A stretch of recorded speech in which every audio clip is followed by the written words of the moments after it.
अस्सलाम वालेकुम। मेरा नाम सलमान नसीम है और आप एनिमेशन के कोर्स का 30वां यानी आखिरी लेक्चर देख रहे हैं। आज हम एनिमेशन के वर्क फ्लो के बारे में बात करेंगे। यानी इन सिंपल वर्ड हम ये सीखेंगे कि अभी तक हमने जितनी भी टेक्निक सीखी थी उसे हम एक वर्क फ्लो के अंदर फिट कैसे करेंगे। यानी आपको ये पता चलेगा कि जितना कुछ सिखाया गया था उसका मकसद क्या था। किसी भी एनिमेशन को स्टार्ट करने के लिए आपके पास 3 चीज़ें बहुत ज़रूरी होती हैं। पहली चीज़ स्क्रिप्ट, दूसरी चीज़ वॉइस ओवर यानी साउंड और तीसरी चीज़ स्टोरी बोर्ड। स्टार्ट करते हैं सबसे पहले हम स्क्रिप्ट से। स्क्रिप्ट वही है जो आपने स्टोरी, जो चीज़ आपने लोगों को दिखानी है उसकी स्टोरी क्या है, वही आपके पास स्क्रिप्ट होगा। दूसरी चीज़ वॉइस ओवर यानी साउंड। ये बहुत इंपॉर्टेंट होता है। उसकी रीज़न ये है कि आपकी वीडियो के अंदर, आपके एनिमेशन के अंदर जो 50% जान डालनी है वो वॉइस ओवर ने डालनी है, साउंड ने डालनी है। बाकी काम 50% एक एनिमेटर ने करना होता है।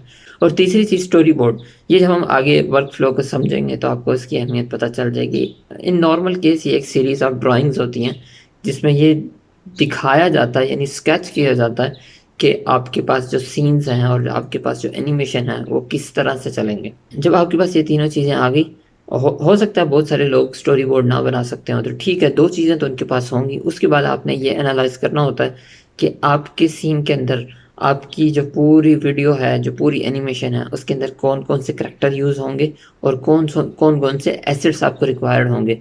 यही चीज़ आप डिटरमाइन करते हैं स्टोरी बोर्ड से। खैर, अगर आपके पास स्टोरी बोर्ड नहीं है तो आप अपने दिमाग से काम ले लें, कोई मसले वाली बात नहीं है।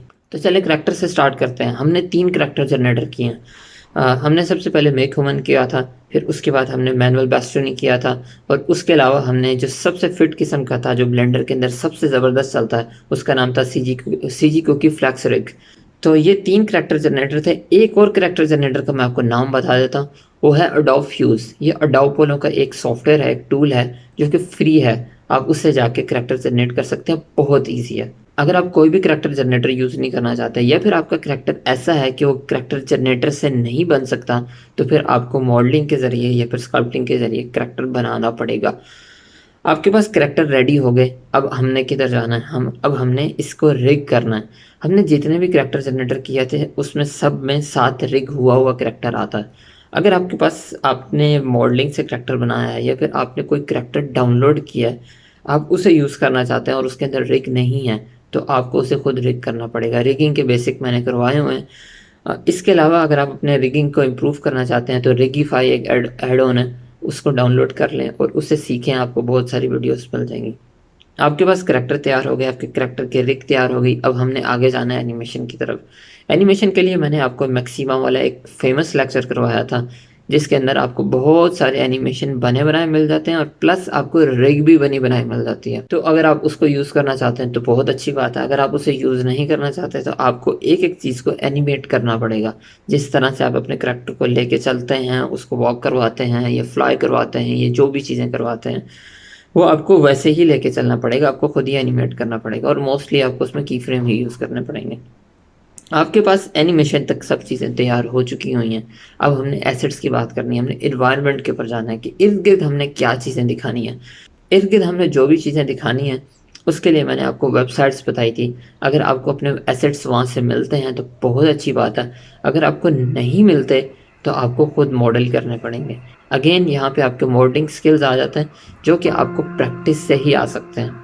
ये तो ऐसा सिनेरियो था कि आपके पास करैक्टर्स इन्वॉल्व हैं। अगर आपके पास स्क्रिप्ट ऐसा है कि उसके अंदर करैक्टर इन्वॉल्व ही नहीं है, लाइक आप किड के एनिमेशन बना रहे हैं जिसके लिए ज़्यादातर लोग यहाँ पे सीखने आए थे, तो मैंने उसमें बहुत सारी किड्स के एनिमेशन से रिलेटेड चीज़ें बताई हैं, जो कि आप जाके देख सकते हैं और उसे स्मार्टली किड्स के एनिमेशन के लिए यूज़ कर सकते हैं। इसके अलावा अगर आप फर्दर अपने स्किल्स को इन्हेंस करना चाहते हैं तो आप एनिमेशन नोट्स नाम का एक एड ऑन है, आप उसे यूज़ करें। उसके लिए आपकी नोट्स बहुत स्ट्रांग होनी चाहिए, आपको नोट्स के ऊपर काम करना आना चाहिए, तब आप जाके एनिमेशन नोट्स के ऊपर बहुत अच्छा काम कर सकते हैं। और बहुत सारे काम उसमें इतना फास्टली हो जाते हैं कि जब आपके स्किल्स उस लेवल पे पहुंच जाते हैं तो फिर आप देखेंगे कि एक एक चीज़ को आपको की फ्रेम के ज़रिए एनिमेट नहीं करना पड़ेगा।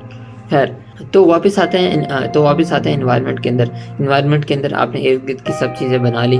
अब आपने उसके अंदर किस तरह का मौसम रखना है, लाइक अगर आपने बारिश करवानी है या फिर आपने कुछ भी हवा चलवानी है, तो उसके लिए भी मैंने आपको ये चीज़ें करवाई थी। पार्टिकल सिस्टम के ज़रिए ज़्यादातर हम ये काम करते हैं। जब आपके पास ये चीज़ें तैयार हो गई, अब आपने जो ट्रैक्टर के एनिमेशन बना के रखे हुए थे, अब आपने इन दोनों को मर्ज करना है। जब आपके पास ये दोनों मर्ज भी हो गए, अब आपने इसके ऊपर लाइटिंग का काम करना है, जो कि बहुत इम्पोर्टेंट है।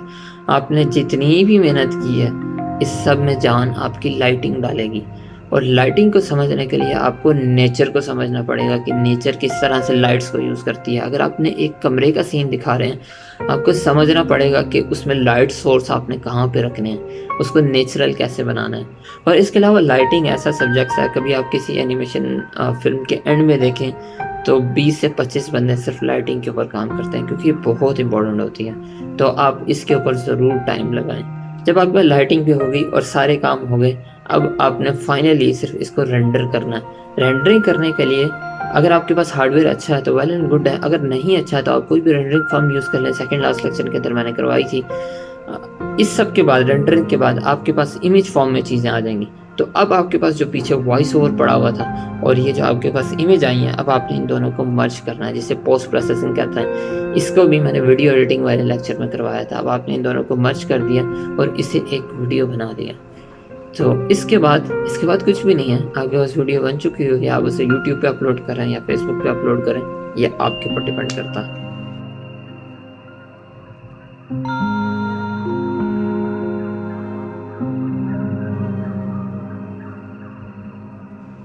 फाइनली हमारी एनिमेशन सीरीज़ का सफ़र अपने अख्ताम को पहुंचा है। इन 30 लेक्चर का मकसद सिर्फ़ और सिर्फ ये था कि आप एनिमेशन करना शुरू कर दें। इसके अंदर आपने एक्सपर्ट अपने आप को खुद बनाना है। ये एक एंडलेस दुनिया है, जिसको आप जितना एक्सप्लोर करते रहें, आपको नई नई चीज़ें पता चलती रहेंगी, ये ख़त्म नहीं होगी। इस वजह से आप जितनी मेहनत करेंगे, जितनी प्रैक्टिस करेंगे, उतना ही आप अपने आप को एक्सपर्ट बनाएंगे। जिस तरह से कुरान की आयत है, बेशक इंसान को वही मिलता है जिसके लिए वो कोशिश करता है। तो आप कोशिश करें। ऐसा हो नहीं सकता कि आप ऊपर वाला आपको सिला ना दे। इन सिंपल वर्ड, हमेशा अपने स्किल्स को इम्प्रूव करते रहें। और जब आप अपने आप को इस काबिल समझें कि लोग आपसे फ़ायदा उठा सकते हैं, तो कम से कम 5 या 7 लोगों को फ्री में ज़रूर सिखाइएगा। याद रखें, स्किल्स इंसान की पावर होती हैं, और पावर का सही इस्तेमाल ये शो करता है कि आप कितने रिस्पॉन्सिबल या फिर इर्रिस्पॉन्सिबल हैं। तो आप जो भी चीज़ बनाएंगे या फिर जो भी काम करेंगे, उसके ऊपर मेड इन पाकिस्तान लिखा होगा या फिर आपके मुल्क का नाम लिखा होगा। तो इस चीज़ का ख्याल रखें। तो इस दुआ के साथ अल्लाह मेरा, आपका और हम सब का हाफ़िज़ नासिर हो। पाकिस्तान जिंदाबाद।